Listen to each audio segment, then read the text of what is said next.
Մեթյու Հենրի, ամենօրյա ընթերցանություն, օր մարտի 28։ Իմ անձը մաշվել է ամեն ժամանակ քո իրավունքները ցանկանալուց։ Սաղմոս 119-րդ գլուխ 20-րդ խոսք։ Երբ մենք մեզ տկար ու թմրած ենք զգում, պարտավոր ենք դիմել Աստծուն և աղաղակել նրան, որ կենդանացնի մեզ, որովհետև նա իր խոսքն է նշանակել որպես կենդանացման միջոց, քանի որ Աստծո խոսքերը հոգի են և կյանք նրանց համար, ովքեր ընդունում են դրանք։ Եվ սա մեզ խրախուսում է հույս ունենալ, որ նա կկենդանացնի մեզ, քանզի խոստացել է շնորհ և մխիթարություն բոլոր սուրբերին և հատկապես Դավթին։ Աստծո խոսքը պետք է լինի մեր առաջնորդ ու մեր աղերսանքը յուրաքանչյուր աղոթքում։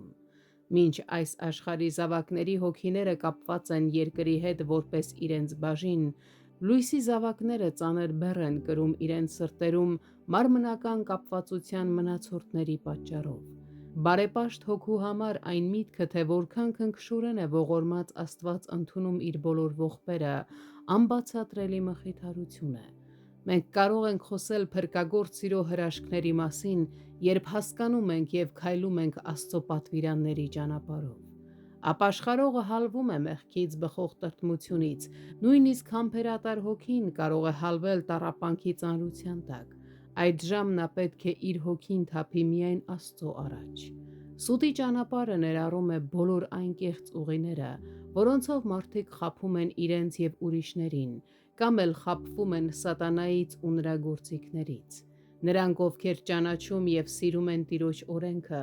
փափագում են ավելի խորը ճանաչել այն և առավել սիրել։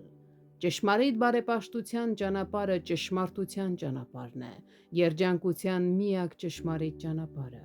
Մենք միշտ պետք է հիշենք սա։ Նրանք, ովքեր հետևում են Աստծո խոսքին, կարող են վստահորեն հույս ունենալ նրա բարեհաճության վրա և աղոթել դրա համար։ Նրանք, ովքեր դեպի երկինք են ընթանում, պետք է անդադար առաջ մղվեն։